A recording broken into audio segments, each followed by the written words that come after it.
Assalamualaikum warahmatullahi wabarakatuh, pemirsa MTV dimanapun Anda berada. Senang sekali saya Khalil Syah dapat menjumpai Anda kembali dalam program Aula Dialog. Dan kali ini kita akan membahas suatu topik yang menarik sekali untuk kita perbincangkan, yaitu mengenai penanganan pandemi COVID-19 bagi pekerja media. Dan kali ini saya sudah terhubung bersama narasumber Arif Rahman, Ketua Asosiasi Media Cyber Indonesia Jawa Timur. Assalamualaikum Pak Arif. Waalaikumsalam, Mas. Sehat. Alhamdulillah. Baik. Alhamdulillah sehat ini semuanya. Baik, sehat ya Pak. Baik Pak. Ya. Ini sebelum kita lebih detail membahas mengenai tema kita kali ini mengenai penanganan pandemi COVID-19 bagi pekerja media, mungkin bisa dijelaskan terlebih dahulu Pak Arif ini mengenai tugas dari tim AMSI Crisis Center COVID-19 ini seperti apa? Ya, jadi kita bicara sejak awal itu AMSI ini kan memang organisasi media, tepatnya mungkin perusahaan media begitu, yang menaungi sekitar 338 media cyber, media online, media cyber seluruh Indonesia. Nah, kita tahu bahwa di dalam situasi pandemi, dalam bencana apapun, dalam situasi pandemi seperti ini juga itu media tetap harus beroperasi, media tetap harus bekerja, katakanlah juga wartawan yang di lapangan juga masih katakanlah harus turun untuk mencari informasi, mencari berita untuk kepentingan publik. Nah, karena itu tentu ini merupakan satu problem, satu persoalan, ya, karena yang siapapun sekarang dalam situasi seperti ini yang masih beraktivitas, masih bekerja, itu kan rentan atau rawan terpapar virus COVID-19. Nah, sedangkan sekarang ini situasinya di gelombang kedua pandemi ini kan adalah bor rumah sakit atau bed occupancy rasio rumah sakit sudah sangat tinggi. Bahkan kalau di Jawa saya kira banyak yang sudah tidak mencukupi kapasitas rumah sakit. Karena itu kami AMSI Crisis Center ini berupaya sebenarnya untuk tindakan-tindakan yang lebih antisipatif. Kalaupun sudah nanti dalam tahap katakanlah ada kebutuhan termasuk katakanlah rumah sakit, itu kita juga akan membantu teman-teman yang bekerja di media untuk bisa mendapatkan pelayanan maupun fasilitas supaya mengurangi fatalitas, mengurangi tingkat kematian di teman-teman yang bekerja di media. Karena di Jawa Timur itu sudah cukup banyak yang bekerja di media, setidaknya sekitar 38 orang kita turut berduka ini. Baik Pak Arif, berarti memang AMSI Crisis Center ini memang diperuntukkan untuk teman-teman yang memang bekerja di media, begitu ya? Ya, secara khusus begitu, yang bekerja di media dan lebih khusus lagi tentu jangkauan kami ya media-media yang menjadi anggota Asosiasi Media Cyber Indonesia. Karena kita ya organisasi yang menaungi mereka. Baik, ini terkait tentang bantuan apa saja yang diberikan kepada teman-teman media, Arif? Ya, jadi ini nanti kita ada yang pertama adalah bantuan berupa konsultasi psikologis. Baik.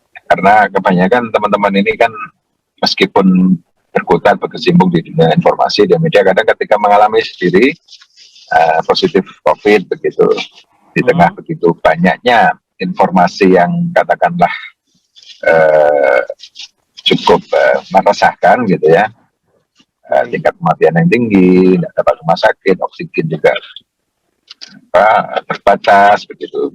Ada berita misalnya salah satu rumah sakit sampai 30 lebih pasien meninggal karena terlambat dapat pasokan oksigen misalnya. Nah ini kan tentu akan sangat mempengaruhi kondisi psikologis wartawan, ya pekerja media. Karena itu kita akan memberikan edukasi dan bantuan psikologis untuk menghadapi. Yang kedua tentu ya logistik terkait dengan obat-obatan, multivitamin, dan juga masker, hand sanitizer itu akan kita juga distribusikan seluruh pekerja di sektor media cyber ini supaya mereka juga ketika misalnya positif melakukan isoman gitu ya. Kalau melihat situasi seperti sekarang ini sebenarnya kalau tidak parah memang jangan ke rumah sakit karena di rumah sakit pun sudah kewalahan gitu. Sehingga upayanya adalah di rumah gitu dirawat di rumah isolasi mandiri ya supaya nantinya tidak memburuk. Dan yang ketiga adalah kita juga menyiapkan tim yang membantu misalkan memang harus perlu dirawat di rumah sakit atau mendapatkan perawatan medis yang lebih lanjut.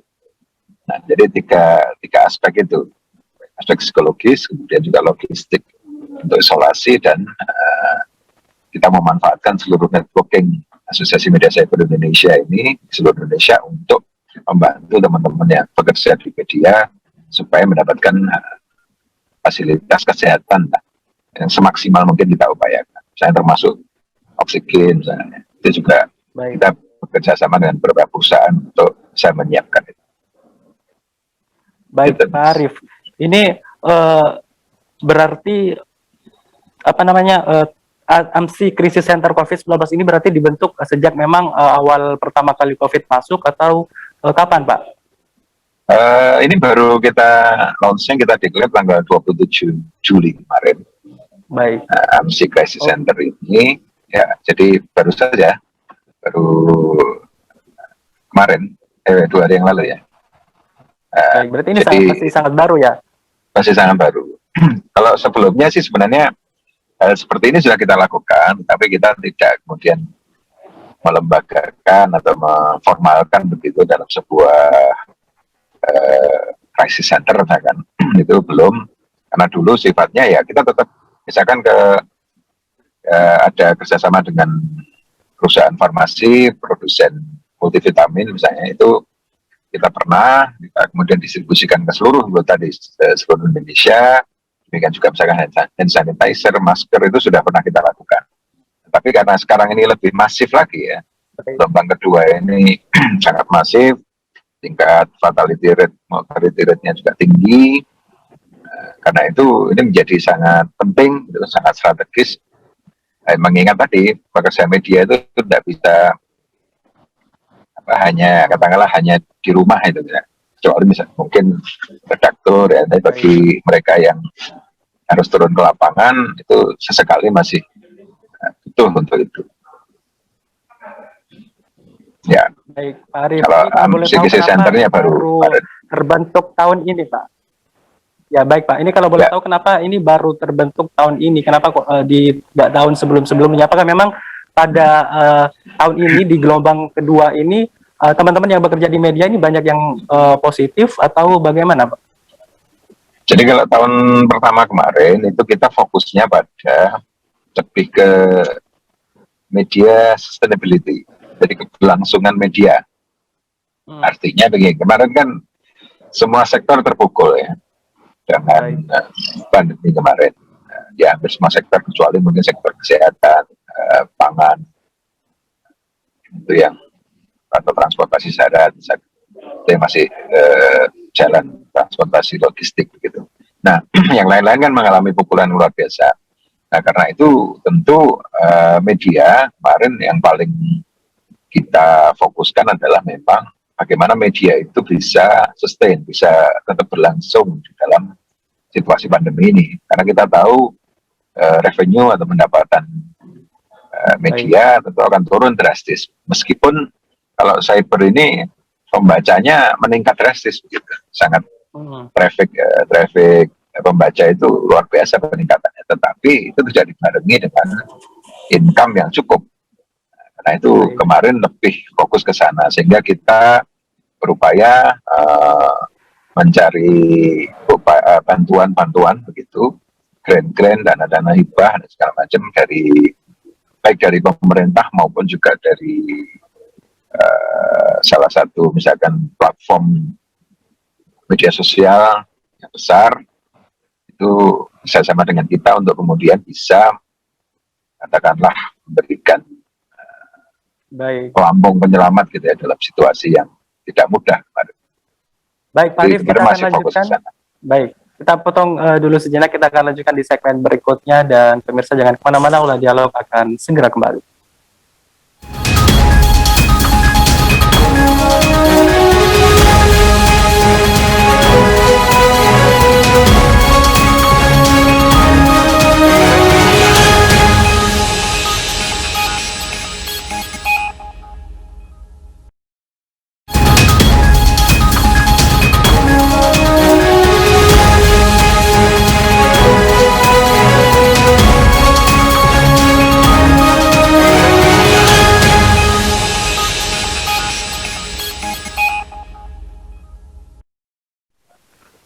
Terima kasih Anda kembali bersama kami dalam program Aula Dialog dan masih membahas seputar penanganan pandemi COVID-19 bagi pekerja media. Baik, Pak Arif, ini terkait tentang kesan Dewan Pers, ini terkait pembentukan tim AMSI, Krisis Center COVID-19 ini seperti apa, Pak Arif? Ya, kemarin memang kebetulan Pak Profesor Muhammad Nuh sebagai Ketua Dewan Pers itu sudah turut menghadiri di launching atau peresmian AMSI Crisis Center, karena kita ini memang salah satu konstituen Dewan Pers. Di AMSI ini sudah jadi konstituen Dewan Pers sejak tahun 2000 lalu, bulan Maret adalah, yaitu sudah jadi konstituen Dewan Pers. Karena itulah tentu Dewan Pers dengan gebrakan AMSI ini, dengan gerakan AMSI ini sangat mengapresiasi, sangat memberikan acungan jempol gerak-gerak gitu, karena ini merupakan aksi nyata, gitu ya. Bukan wacana, bukan hanya diskusi, bukan hanya berkeluh kesah gitu, tapi membuat sebuah proposal, sebuah action begitu yang memang dibutuhkan dalam situasi seperti sekarang. Karena tentu kita paham lah, pemerintah tidak mungkin mampu mengatasi ini sendirian, apalagi dengan keterbatasan dana, keterbatasan anggaran pemerintah, yang juga APBN defisit. Nah, itu tentu tidak bisa kita hanya mengharapkan pemerintah. Karena itu Dewan Pers merasa bahwa ini merupakan sebuah gerakan yang sifatnya empati gitu. Jadi bukan hanya simpati tapi empati terhadap apa yang terjadi dalam situasi pandemi ini, baik pada masyarakat maupun juga khususnya perusahaan media dan para pekerjanya. Itu yang disampaikan oleh Pak Nuh kemarin selaku Ketua Dewan Pers. Jadi beliau malah merasa bahwa seharusnya banyak pihak yang juga melakukan seperti yang dilakukan oleh AMSI ini. Jadi ada yang dilakukan secara real, yang membantu pemulihan masyarakat menghadapi pandemi ini. Baik, Pak Arif, ini kalau boleh tahu organisasi apa saja Pak yang mendukung tim AMSI Crisis Center COVID-19 ini, Pak? Ya, jadi karena kita ini kan memang masih baru launching gitu. Ada beberapa sih sudah organisasi maupun perusahaan yang mendukung AMSI. Misalnya yang pertama adalah Ikatan Dokter Indonesia atau IDI, kemarin Ketua PBID juga hadir, Pak Adib itu yang mensupport penuh kita, ya, istilahnya akan menyiapkan jaringan para dokter di seluruh provinsi di Indonesia untuk bisa, yang paling utama adalah memberikan edukasi sebenarnya kepada para pekerja media, para wartawan misalnya, itu untuk menghadapi COVID ini ya baik untuk mencegah maupun juga mengobati atau juga melakukan pemulihan pasca kena COVID begitu. Dan itu memang harus dijelaskan oleh mereka yang kompeten dari IDI, kemudian dari Persi, dari Persatuan Rumah Sakit seluruh Indonesia itu juga mensupport kita minimal misalnya dengan memberikan gambaran data ya, terkait dengan kondisi ketersediaan bed di rumah sakit, kemudian juga fasilitas-fasilitas rumah sakit mana saja yang kira-kira masih bisa melakukan penanganan terkait dengan COVID ya, dalam situasi seperti sekarang ini, itu Persi akan mensupport. Kemudian juga ada beberapa yang lain, misalnya dari Sadari. Sadari itu kumpulan para psikolog gitu, yang selama ini juga memberikan konsultasi psikologi pada mereka yang terkena COVID gitu. Karena dari data Sadari ini memang banyak sekarang ini mereka yang mengalami masalah dari dampak terkena COVID ya, karena kehilangan pekerjaan, karena kehilangan orang yang dicintai, bisa anaknya, istrinya, suaminya, bahkan anak kehilangan suami istri, gitu. Nah ini yang problem-problem psikologis berat itu kan perlu juga mendapatkan bantuan psikologis. Kemudian juga sementara yang kemarin bergabung dari Biridam itu produsen multivitamin, produsen obat, termasuk yang azitromisin ya. Baik. Itu produsennya mereka, dan juga sebagai multivitamin itu mereka akan support. Kemudian dari Pelindo juga membantu tabung oksigen sementara ini. Kemudian dari grup Rumah Sakit Siloam ini sementara juga akan mensupport, mengerahkan seluruh jaringan di seluruh Indonesia untuk membantu jikalau dibutuhkan perawatan di rumah sakit ya, kalau memang sudah kondisinya berat gitu. Ya, ini beberapa pihak yang membantu kita. Baik, Pak Arif, ini kalau boleh saya katakan tadi ada beberapa poin fasilitas dari AMSI Crisis Center COVID-19 ini, yaitu yang ada konsultasi psikologis ya Pak, terus ada logistik juga, dan juga ada mungkin beberapa fasilitas kesehatan seperti oksigen dan lain-lain. Ini AMSI Crisis Center sendiri ini sudah launching 2 hari yang lalu. Lantas sejauh mana ini Pak persiapan kesiapannya saat ini? Apakah memang nanti misalkan ketika ada beberapa teman media yang membutuhkan pertolongan, alurnya ini bagaimana Pak? Ya, tahap awal ini kita melakukan pendataan untuk memperkuat database kita. Jadi pendataan itu meliputi mereka yang positif sekarang ini.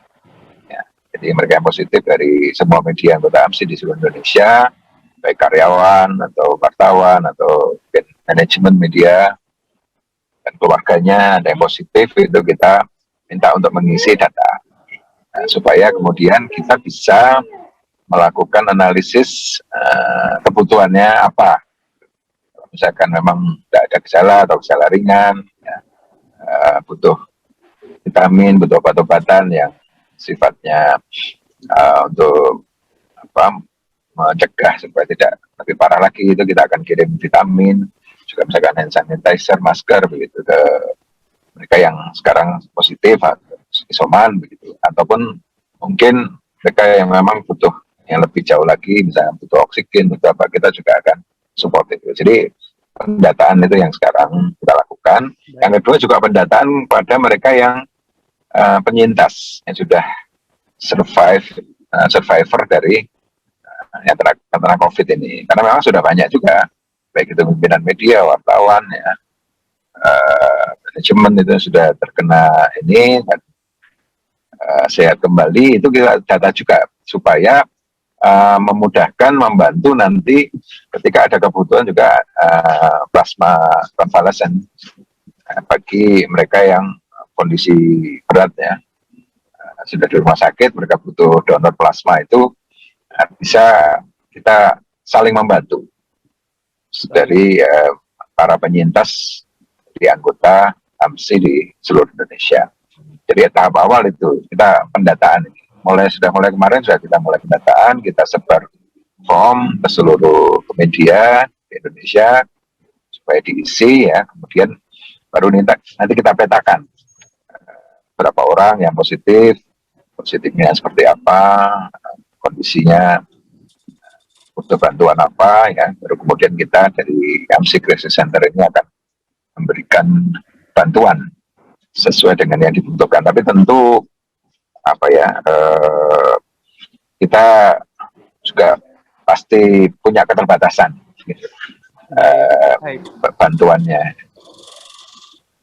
Baik, baik Pak Arif, terkait dengan data yang mungkin saat ini sedang Anda kerjakan begitu Pak, ini mengenai kesehatan jiwa dan mental para pekerja media saat ini nih seperti apa begitu. Namun kita akan membahasnya di segmen berikutnya, dan pemirsa jangan kemana-mana, Aula Dialog akan segera kembali.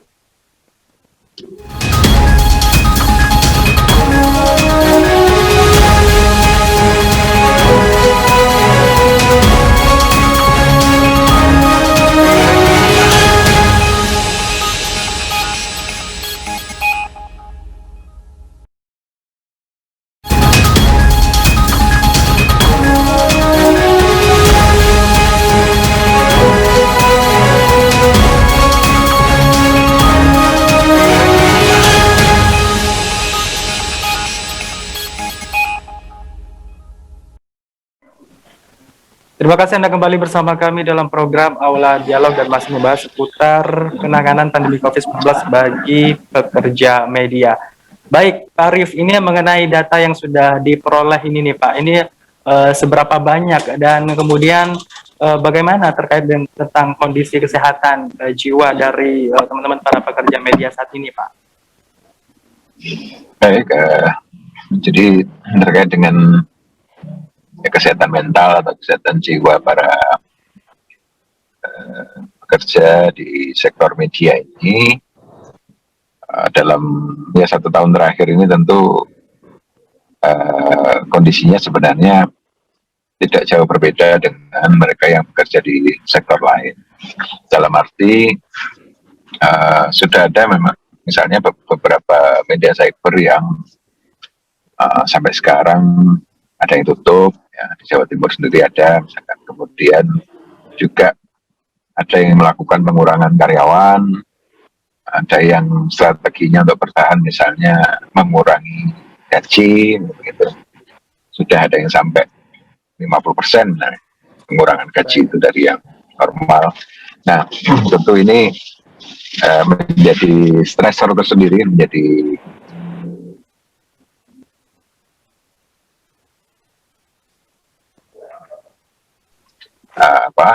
faktor saya untuk para pekerja media. Nah, karena itulah memang kami ini yang di perusahaan media merasa bahwa sebenarnya memang sudah emergensi ya, sudah baik. Ibaratnya kalau masuk ke air itu sudah di leher lah begitu. Nah, sehingga memang teman-teman ini banyak yang kita mungkin belum punya data yang pasti begitu ya. Baik. Karena kemarin kita agregasi, kita kumpulkan dari AMSI wilayah dari 23 provinsi di Indonesia, itu ya beragam memang angkanya ya. Jumlah medianya juga beragam, kondisinya juga beragam, tapi memang yang lebih banyak terdampak lebih banyak di media-media di Jawa sebenarnya. Karena media-media di Jawa ini secara pengelolaan medianya sebenarnya lebih bagus, lebih profesional, tapi juga tentu beban operasional, beban manajerial, kemudian expense-nya, pengeluaran-pengeluaran juga lebih besar. Karena itu lebih banyak memang media-media di Jawa ini, di Jawa Tengah, di Jawa Timur, Jawa Barat, Jogja, itu yang mengalami banyak persoalan. Ya tadi pemutusan hubungan kerja, pengurangan karyawan, pengurangan gaji begitu.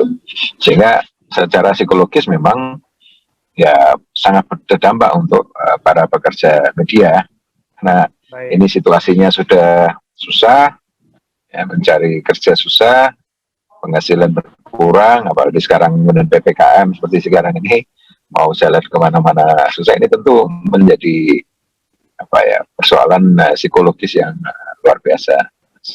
Baik, Pak Arif. Lantas ini bagaimana dengan kondisi keuangannya, Pak? Ya tentu secara keuangan tadi saya sampaikan ya berat begitu, karena contohnya aja iklan, misalnya iklan turunnya itu bukan 10%, 20%, bisa 40, 50, bahkan 60% pemasukan dari iklan, pemasukan dari kerjasama ya, dengan berbagai pihak, dengan situasi seperti sekarang ini. Misalnya dengan pemerintah saja, karena banyak refocusing, tentu anggaran juga yang kemarin katakanlah misalnya 1 miliar begitu ya, sekarang mungkin tinggal separuh, bahkan tidak sampai. Nah ini tentu berpengaruh ke pendapatan atau pemasukan dari media. Tentu saja kemudian pengaruh juga ke pendapatan atau pemasukan para pekerjanya. Nah, ini yang makanya kemarin kita setahun ini fokus pada sustainability media, ya, keberlangsungan media itu. Karena itu, misalnya kita membuat program kemarin FJP itu untuk para wartawan, bekerjasama Dewan Pers, KMC, dan Haji, PPI ya. Nah, kemudian juga dari sisi media, kita akhirnya membuat ya terobosan untuk kerjasama dengan Satgas COVID, dengan pemerintah daerah, kabupaten kota maupun provinsi,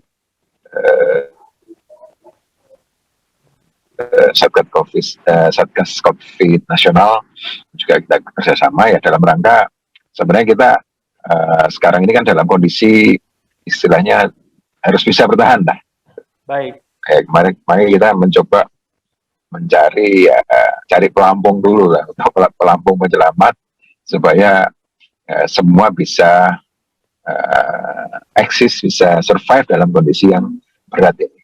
Setidaknya misalnya kita berupaya media tidak tutup, atau kedua bagaimana supaya ya tidak mengurangi karyawan. Nah, tahu juga kalaupun ada pengurangan tidak terlalu banyak. Baik, Pak Arif, ini kalau kita tahu kan ada beberapa media yang mungkin bisa dikatakan bangkrut ataupun tutup, atau beberapa karyawannya dikurangi ataupun gajinya dipotong. Tapi kan selama pandemi ini media kan ini harus tetap berproduksi begitu, Pak. Ini lantas apa yang menyebabkan media ini harus tutup ataupun gaji para karyawannya dipotong gitu, Pak? Ya, memang media ini kan salah satu sektor strategis dan esensial. Gitu. Yang misalnya kalau ada pembatasan PPKM atau PSBB itu sebenarnya punya privilege sendiri, harus bisa tetap beroperasi, bekerja kan. Nah, tetapi kan secara realnya, nyatanya itu kan memang media adalah sebuah perusahaan, sebuah entitas bisnis yang ya bukan hanya katakanlah bicara soal idealisme semata, ya, tetapi juga bicara soal kenyataannya harus menghidupi perusahaan, karena di situ ada karyawan mulai yang paling bawah sampai manajemen, sampai unsur pimpinan ya, juga wartawan yang harus tetap bekerja.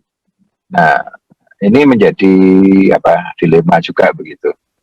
Kita harus bisa tetap eksis, harus bisa tetap ada, harus bisa tetap jalan, tetapi ya karena sumber pemasukan itu menjadi minim, ini yang menjadi tantangan yang luar biasa. Tetapi ya untungnya ya, kalau media cyber ini kan bisa dikatakan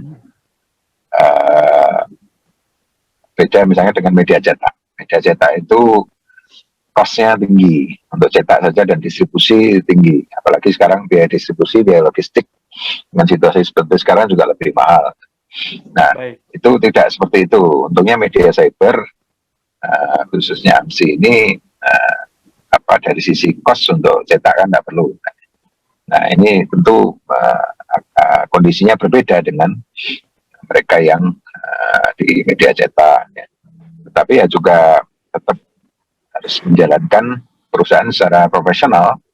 Nah kita punya karena itulah kita berupaya memberikan alternatif revenue kepada teman-teman, ya, baik kerjasama misalkan dengan platform-platform media sosial, bisa ada Facebook, ada Google, nah, gitu, dan yang lain-lain, untuk kemudian bisa menjadi alternatif pendapatan bagi media-media cyber khususnya. Baik. Kira-kira seperti apa saja Pak yang harus dilakukan oleh media yang kondisi keuangannya saat ini mungkin lagi menurun gitu Pak? Ya, ya khusus kalau anggota AMSI memang kita minta misalnya memberikan update informasi yang terkini seperti apa kondisinya. Karena kadang juga kita kan tidak tahu persis ya kondisi media masing-masing, baik yang mulai yang kecil sampai yang besar, misalnya Jawa Pos, misalnya Kompas katakanlah, atau misalnya Surya atau Tribun Group, dan atau media-media yang di daerah yang kecil itu kan tentu masing-masing punya problem tersendiri, punya masalah yang berbeda-beda gitu. Nah, misalnya kalau media-media kecil, ya operasional cost-nya rendah, biaya produksinya juga rendah. Nah itu kita tentu masih bisa misalnya mengcover dengan memberikan akses-akses yang bisa menambah pendapatan mereka. Ya bisa dari programatik, dari kerjasama dengan kebanyakan kalau media-media itu kan kalau di daerah masih bergantung ke pemerintah juga sebagian pendapatannya. Itu juga kita membuka komunikasi, misalkan kalau di Jawa Timur saya juga sampaikan persoalan ini ke gubernur, ke bupati, wali kota seluruh Jawa Timur untuk memberikan perhatian lebih kepada media, karena itu tadi media itu sektor strategis yang nggak bisa, harus mau tidak mau harus jalan dalam situasi seperti ini. Baik. Dan juga punya peran penting untuk kepentingan publik kan. Baik. Itu yang kecil-kecil. Yang besar sih yang sudah skalanya perusahaan-perusahaan besar ya, itu akan beda lagi ininya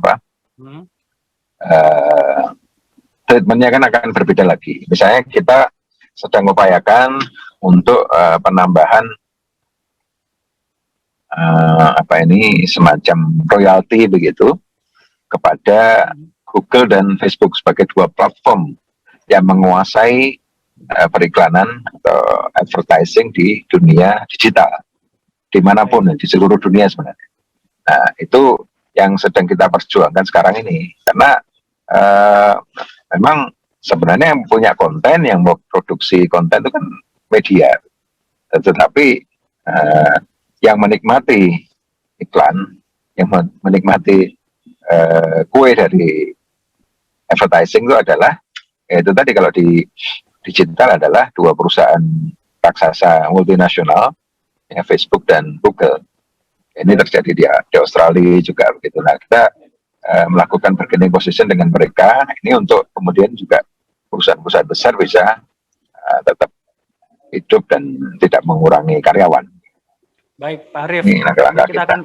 Baik Pak Arief, kita akan lanjutkan di segmen berikutnya, dan pemirsa jangan kemana-mana, Aula Dialog akan segera kembali.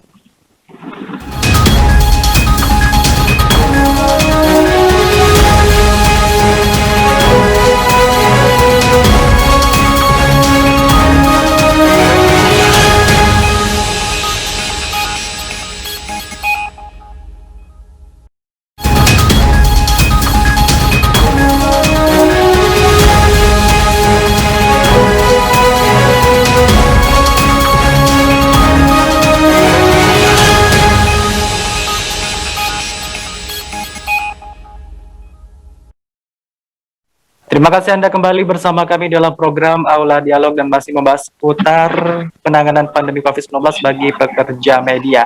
Baik, Pak Arif, di masa pandemi ini apakah meningkatkan kreativitas dan inovasi bagi media ini juga diperlukan atau bagaimana, Pak? Ya, itu kita ini kan memang menghadapi masalah, menghadapi persoalan besar yang sebelumnya tidak belum pernah kita, generasi sekarang ini belum pernah mengalami, kan gitu kan. Yang pernah dialami katakanlah sudah 100 tahun yang lalu, generasi 3-4 generasi yang lalu yang mengalami, sehingga bagaimana menghadapi ini itu kita, ya kita bisa baca sejarah, tetapi juga kan tentu karena zamannya berbeda, yang dilakukan tentu juga beda. Kita harus punya cara-cara yang baru, punya kreativitas, inovasi untuk bisa menghadapi ini. Karena itu memang uh, sekarang ini kan yang paling terbuka kesempatan itu adalah memang memproduksi konten ya, yang bisa kemudian disebar melalui multi platform. Jadi kita punya beberapa katakanlah bisa dari YouTube salah satunya misalnya, atau juga kalau dari platform Facebook juga ada. Itu sebenarnya membuka peluang untuk kita bisa membuat banyak konten yang kreatif yang kemudian bisa disalurkan, didistribusikan dalam banyak platform yang kemudian akan bisa mendapatkan revenue dari situ. Nah, memang apa ini sesuatu, kata saya menyampaikan tadi, ini sesuatu yang baru dan juga butuh cara-cara baru untuk menangani. Makanya misalkan untuk menangani COVID kemarin kan akhirnya muncul setelah kondisi rumah sakit penuh, akhirnya muncul ada program telemedicine. Orang nggak harus ke rumah sakit, tapi cukup konsultasi dengan dokter via online. Nah, ini juga berlaku saya kira di media. Sudah tidak bisa lagi cara berpikir lama dipakai untuk dalam situasi seperti sekarang. Gitu. Nah, jadi saluran-saluran distribusi informasi, distribusi konten misalkan itu bisa hampir semuanya dimaksimalkan, karena disitulah yang bisa untuk kemudian mengenerate income, mengenerate pendapatan untuk media. Jadi kita tidak bisa kemudian kalau misalnya TV ya dari TV-nya saja misalnya. Sekarang ini sudah mungkin TV sudah sedikit tergeser dengan misalnya para YouTuber gitu, yang penghasilannya juga tidak kalah dengan televisi yang beroperasi secara profesional begitu ya. Bahkan media-media besar pun dan televisi besar pun juga tergeser oleh mereka, karena begini, sekarang konten itu lebih personal. Jadi konten itu tidak lagi misalnya begini, ada artis dia ingin cerita tentang masalahnya misalkan, itu tidak lagi kemudian datang ke TV gitu, tapi dia kemudian datang ke temannya yang YouTuber misalnya begitu, yang followernya sudah jutaan atau bahkan puluhan juta. Nah, dia menyampaikan problemnya di situ, dia curhat di situ. Nah, ini menjadi tantangan untuk media televisi sekarang. Bahkan sekarang media TV itu malah banyak memanfaatkan sumber-sumber dari media sosial kan. Nah, ini yang saya kira sebuah cakrawala baru dalam bisnis media yang harus kita tempuh, harus kita lakukan. Baik. Bahkan di zaman sekarang pun untuk menjadi artis tidak harus masuk TV dulu, Pak. Jadi YouTuber dulu baru jadi artis, begitu ya. Baik. Baik, Pak Arif, kita kembali ke AMSI nih. Sebenarnya berikutnya ini apa langkah AMSI terkait advokasinya, Pak? Terkait apa? Advokasinya. Oh ya, advokasi ke ini ya. Jadi begini, kita ini kan dalam tim AMSI Crisis Center itu ada 3 tim. Baik. Ya, jadi tim yang pertama adalah tim A, itu untuk melakukan pengumpulan database, kemudian juga melakukan edukasi ya, dan langkah-langkah antisipatif, juga konsultan psikologi tadi ditangani oleh tim A. Nah, kemudian kalau tim B itu adalah mereka para pimpinan media yang ada di situ di tim B ini untuk melakukan penyediaan logistik tadi, ya, logistik untuk berupa multivitamin, ya, sanitizer, ya, obat-obatan segala macam lah. Kemudian ada tim C. Tim C ini yang istilahnya menjadi seperti tim busernya lah, tim menjadi ujung tombak untuk mengorkestrasi, ya, mengkolaborasikan semua sektor, ya, semua network yang kita punyai untuk membantu para pekerja anggota AMSI di seluruh Indonesia untuk bisa tadi mendapatkan pelayanan atau fasilitas kesehatan secara maksimal dengan memanfaatkan apapun yang kita punyai gitu, jaringan, teman, ya, kolega, juga pemimpin organisasi, direktur-direktur rumah sakit, ya, begitu. Ini kan kita punya jaringan itu. Nah, tim C inilah yang akan kemudian menjalankan fungsi itu. Gitu. Apalagi kita ini kan sebenarnya seperti AMSI ini baik dengan pemerintahan, mulai kabupaten kota sampai provinsi sampai juga pusat juga punya akses, di TNI Polri juga punya akses, ya, tentunya di kesehatan, di BUMN juga punya akses. Nah, ini yang kemudian tinggal sebenarnya kita hubungkan, kita kolaborasikan begitu. Jadi kekuatan AMSI ini sebenarnya kekuatan network itu, kekuatan jaringan yang kita maksimalkan dalam konteks crisis center ini untuk membantu media dan bekerja di sektor media. Baik, Pak Arief, di segmen terakhir ini mungkin ada yang mau disampaikan ataupun harapan Anda ke depannya bagaimana, Pak? Ya, yang pertama, pandemi ini memang sesuatu yang sangat berat buat kita semua. Jadi bukan ansih, bukan hanya mereka bekerja di media, tapi saya kira hampir semua sektor, di konstruksi, sektor transportasi udara, ya, kemudian ya pariwisata tentu saja yang banyak terdampak, ya, sangat terdampak begitu. Dan sekarang ya contohnya Bali, misalkan tingkat kemiskinannya langsung naik, ya. Bali itu karena memang tidak ada wisatawan dari asing yang ke sana, domestik juga sangat berkurang.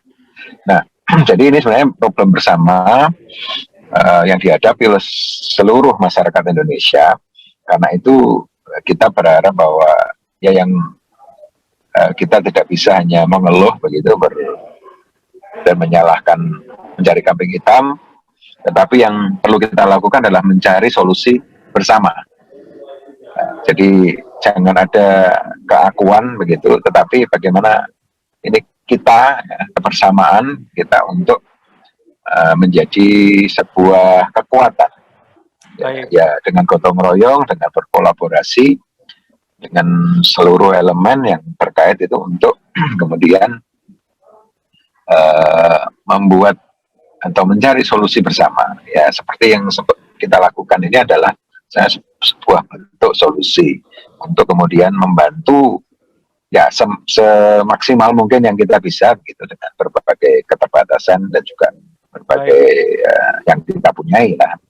Nah, kemudian yang terakhir kita juga berharap kepada media untuk terus selalu semangat, menjaga semangatnya dalam menjalankan salah satu public value lah, mendeliver informasi, ya, informasi yang positif, informasi yang tidak ada hoax, tidak ada kabar bohong pada masyarakat, supaya juga semuanya menjadi konstruktif, semuanya kondusif hingga pandemi ini bisa kita lewati bersama. Kami juga mohon kepada para pengelola media untuk, ya, mungkin kita bisa bersinergi, kita bisa saling membagi informasi supaya kemudian kita bisa bersama-sama. Kita dalam sebuah perahu yang sama. Ya, kalau ada yang jatuh, ada yang bocor, ada yang ini, ya kita semua akan tenggelam juga gitu. Nah, karena itu kita harus bersama menghadapi ini bergandengan tangan. Baik. Baik. Terima kasih Pak Arief sudah mau. Sama-sama. Ya, untuk. Terima kasih untuk NTV. Baik. sekali lagi kami ucapkan terima kasih sudah mau menyempatkan waktunya untuk terhubung bersama kami, dan pemirsa, demikian Aula Dialog kali ini bersama saya Khalil Syah, saya pamit undur diri. Assalamualaikum warahmatullahi wabarakatuh. Salam.